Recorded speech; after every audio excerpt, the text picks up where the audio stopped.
جی شیخ محترم، میں معافی چاہتا ہوں، میں نے آپ سے جو ہے اس کا لنک نہیں پوچھا۔ ایکچولی میں یہ یہاں پہ خبر چل رہی ہے کہ سعودی عرب میں جو تبلیغ کو 100% بین کر دیا ہے، تو لہٰذا چونکہ آپ جو وہیں پہ ہیں تو آپ سے اس کی تصدیق کے لیے آپ کو میں نے بھیجا تھا۔ تکلیف کی معافی، اگر اس کی اپنا تصدیق ہو جائے تو پھر آگے اس بارے میں جو ہے کسی سے بات کرنا آسان ہوگا۔ اپنی دعا میں یاد رکھیے۔ السلام علیکم ورحمۃ اللہ۔ وعلیکم السلام ورحمۃ اللہ وبرکاتہ۔ نحمدہ ونصلی علی رسولہ الکریم، اما بعد۔ آپ دیکھ رہے ہیں نور ٹی وی جدہ اور میں ہوں آپ کا دوست، آپ کا ہوسٹ محمد عاقل۔ یہ چینل، جس چینل سے آپ جڑے ہیں، اللہ کے فضل و کرم سے عرب اور عجم کے درمیان جو گیپ ہے، جو خلیج ہے، اسے پر کر رہا ہے اور ایک یہ برج کی حیثیت سے لوگوں کو کنیکٹ کر رہا ہے، اور نتیجے میں اللہ کے فضل و کرم سے لوگ ہم سے سعودی عرب کے بارے میں یا اسلام کے بارے میں جب سوشل میڈیا پر غلط پروپیگنڈا کیا جاتا ہے یا خبریں شائع ہوتی ہیں یا جھوٹی احادیث بیان کرنے والے مبلغین وجود میں آتے ہیں، تو لوگ ہم سے پوچھتے ہیں اور ہم آپ کے سوالوں کے جوابات یوٹیوب پر لے کر حاضر ہو جاتے ہیں۔ بھائی یہ جاننا چاہ رہے ہیں کہ کیا تبلیغ پر پابندی لگا دی گئی ہے؟ جناب، تبلیغ پر پابندی نہیں لگائی ہے، تبلیغی جماعت پر پابندی لگائی ہے۔ اور جو ٹویٹر آپ نے بھیجا ہے، اس ٹویٹر میں جو لکھا ہے وہ میں آپ کو پہلے ایک آواز اور سنواؤں گا، اس کے بعد آپ کو بتاؤں گا۔ جی السلام علیکم محمد عاقل صاحب۔ سعودی عربیہ میں تبلیغی جماعت پر پابندی تو لگی ہے، لیکن آپ نیچے دیکھیں کہ ان لوگوں نے جو میں نے آپ کو فارورڈ کیا ہے، لکھا کیا ہے۔ انہوں نے یہ لکھا ہے کہ سعودی عرب کی یہود و عیسائیوں کی چاپلوسی کا اثر، تبلیغی جماعت پر زہریلی نظر، تبلیغی جماعت کے خلاف خطبہ دینے کا حکم جاری، یہ کہا جا رہا ہے اس ویڈیو کو لے کر۔ سمیرہ، یہ درست نہیں ہے۔ یہ ہے سمیرہ عزیز، سعودی عرب کی صحافی ہیں، اور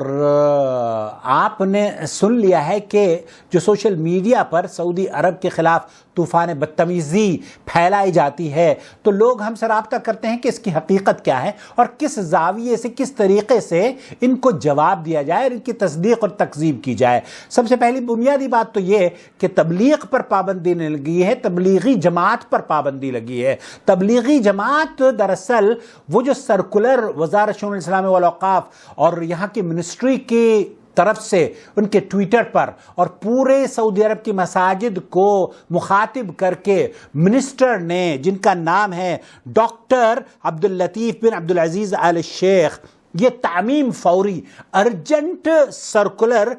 بھیجا گیا ہے، جس کا ترجمہ بھی انہوں نے بھیجا ہے، اس کو میں آپ کی خدمت میں پیش کروں گا اور پھر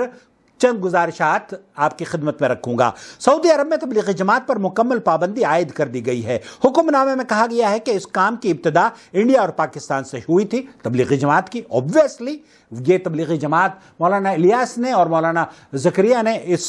کا کام کا آغاز کیا تھا، اور انہوں نے جس طرح کی باتیں اپنی کتابوں میں لکھی ہیں تبلیغی جماعت میں، فضائل اعمال میں شرک اور بدعات کو فروغ دیا ہے، تو ان کی شرک و بدعات سے توبہ کر کے، فضائل اعمال کے ناشر کی توبہ اگر آپ نے نہیں سنی ہے تو یہاں دیکھ لیجئے۔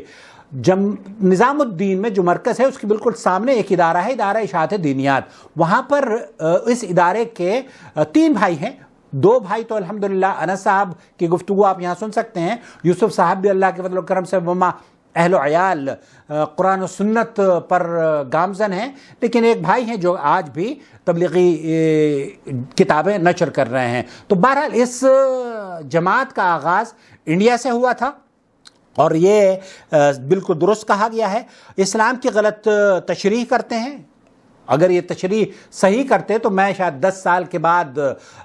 توبہ نہ کرتا تبلیغی جماعت سے۔ یہ ایک بدعت اور فرقہ واریت کو فروغ دیتے ہیں، بدعتوں کو بھی فروغ دیا جاتا ہے اور فرقہ واریت بھی کہیں نہ کہیں تو اپنائی جاتی ہے اور اس کو پھیلایا بھی جاتا ہے، بلکہ اگر آپ میری اس ویڈیو کو دیکھیں تو مجھے فون کر کے دھمکایا بھی جاتا ہے۔ وزارت شؤون الاسلام والاوقاف کے ٹویٹر پر اعلان کے مطابق عزت مآب وزیر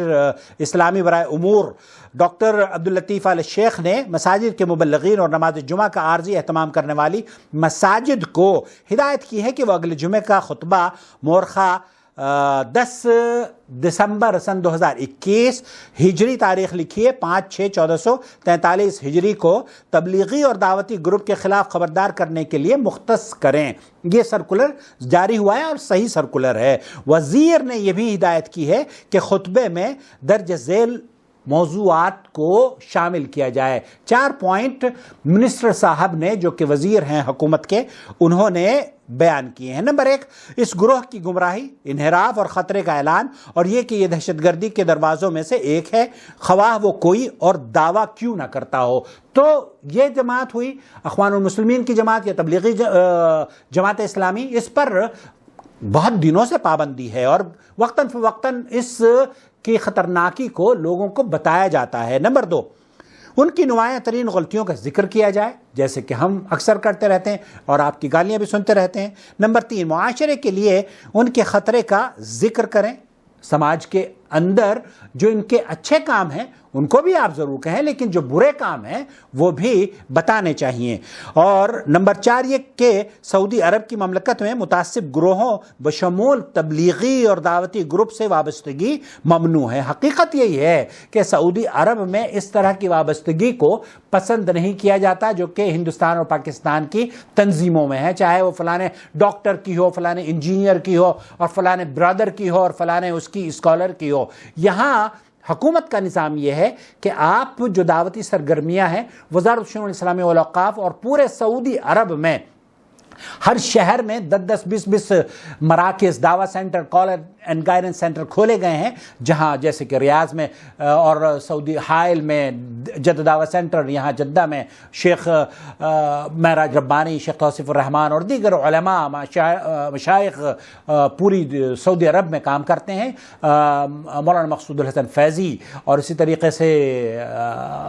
ایسٹرن ریجن میں مولانا محمد منیر قمر صاحب، اور جالیات کی جو جالیات جبیل کے اندر ہے، یہ تمام ایکٹیویٹیز جو ہیں پوری سعودی عرب میں وہ منہج اور وہ اعتدال پسندی لوگوں کو متعارف کرا رہی ہے، جس کی وجہ سے ہم لوگ تبلیغی جماعت میں 10 سال رہنے کے بعد اللہ کے فضل و کرم سے اس سے توبہ کر کے قرآن و سنت کی شاہراہ پر آئے ہیں۔ آپ کو اختلاف کا حق حاصل ہے، لیکن متعصب نہ ہوں۔ تعصب کے عینک کو اتار دیں گے، اور جب آپ تعصب کے عینک کو اتار کے ان کی دعوتی سرگرمیوں کو دیکھیں گے تو آپ کو لگے گا اللہ اور اس کے رسول صلی اللہ علیہ وسلم کے فرامین کچھ اور ہیں۔ ان کے فرامین کیا ہیں کہ ایک آدمی جاتا ہے، قبر پر جا کر کھڑا ہوتا ہے اور وہ 2 شعر پڑھتا ہے اور قبر پھٹ جاتی ہے، دست مبارک باہر نکلتا ہے، اور 90,000 لوگ اس کا مشاہدہ بھی کرتے ہیں۔ اللہ کے رسول کا قبر سے ہاتھ کا نکلنا۔ اسی طریقے سے آپ دیکھیں گے کہ فضائل حج میں بھی یہ لکھا ہے کہ جناب حج بیت اللہ جو خانہ کعبہ ہے اس میں سے اللہ کا ہاتھ نکلتا ہے، ظاہر ہے اللہ کا گھر ہے تو اللہ ہی کا ہاتھ نکلے گا، اور آواز بھی نکلتی ہے کہ میرے گھر کا طواف کرتے اور دیکھتے اس عورت کے ہو، کنبڑی پہ ایک رسید تھپڑ لگتا ہے۔ تو یہ خرافات ہیں، اور اسی خرافات کو آپ کی خدمت میں شیخ عبدالعزیز ابن باز رحمۃ اللہ علیہ، جو مفتی مملکت سعودی عرب رہے ہیں 20-40 سال، ان کی نصیحت بھی یہی تھی کہ اس جماعت سے لوگوں کو اس کی خرابیوں کو متنبہ کیا جائے، جو کہ وقتاً فوقتاً سعودی عرب میں ہوتے رہتی ہے۔ وَأَمَّا جماعت التبلیغ، یہاں ان کی اتباع نہیں کرنی چاہیے، بلکہ کیا کرنا چاہیے؟ وَلْيَجِبِ الْحَذَرُ مِنْهُمْ، ان جماعت تبلیغ کے لوگوں کی، جو تبلیغی جماعت کے افراد ہیں جو کہ ادھر ادھر گشت کرتے ہیں، ان کی گمراہی لوگوں کو متنبہ کرنی چاہیے۔ ان کے اندر جو خرافات اور بدعتیں پائی جاتی ہیں وہ اجاگر کرنی چاہیے۔ جو شریعت کے مطابق اگر کوئی وہ بات کرتے ہیں تو اس کو قبول کر لیا جائے گا، لیکن اگر شریعت کی مخالفت میں کوئی بات کی جائے گی تو اسے قابل قبول کوئی بھی نہیں سمجھتا۔ جہاں شیخ عبدالعزیز ابن باز رحمۃ اللہ علیہ بھی یہی فرما رہے ہیں، مفتی مملکت سعودی عرب، کہ ان کی گمراہیوں کو لوگوں کو بتایا جائے کہ حق کیا ہے اور باطل کیا ہے۔ اب اگر کسی نے، شیخ معراج نے، شیخ توصیف نے، یا ہمارے علماء نے، یا وہ کتابیں لکھی ہیں جو کہ فضائل اعمال کے اندر خرابیاں موجود ہیں، تو حقیقت میں آپ تک وہ ایک کاوش ہے تاکہ آپ جس طریقے سے میں اللہ کے فضل و کرم سے تبلیغی جماعت سے توبہ میں نے کی ہے، اسی طریقے سے آپ بھی توبہ کر لیں۔ اللہ سے دعا ہے کہ اللہ رب العالمین تبلیغی جماعت ہو یا کوئی اور تنظیم ہو، ہر طرح کی تنظیموں سے مسلمانوں کی حفاظت فرمائیں، شر اور فتنوں سے بچا لے، اور خاص طور پر سعودی عرب کے علماء اور مشائخ جو زندہ ہیں اللہ ان کی حفاظت فرمائے، جو اس دنیا سے چلے گئے اللہ ان کی قبر کو جنت کا باغ بنائے، اور اس ملک کے سربراہ خادم الحرمین شریفین ملک سلمان بن عبدالعزیز اور ان کے وزراء اور ذمہ داران کو اللہ امن اور سلامتی کے ساتھ مسلمانوں کی خدمت قال اللہ اور قال رسول صلی اللہ علیہ وسلم کی صدائے بلند کرنے کی توفیق بخشتا رہے، اور اللہ رب العالمین انہیں ایسے مشیر عطا فرمائے جو کہ اسلام کی صحیح ترجمانی اور صحیح طور پر مشورہ دینے والے ہوں۔ اپنا بہت خیال رکھیں، دعا میں یاد رکھیں۔ السلام علیکم ورحمۃ اللہ وبرکاتہ۔ ہیلو۔ اللہ ولی الذین آمنوا یخرجهم من الظلمات إلى النور والذین كفروا أولیاؤهم الطاغوت یخرجونهم من النور إلى الظلمات أولئك أصحاب النار هم فيها خالدون۔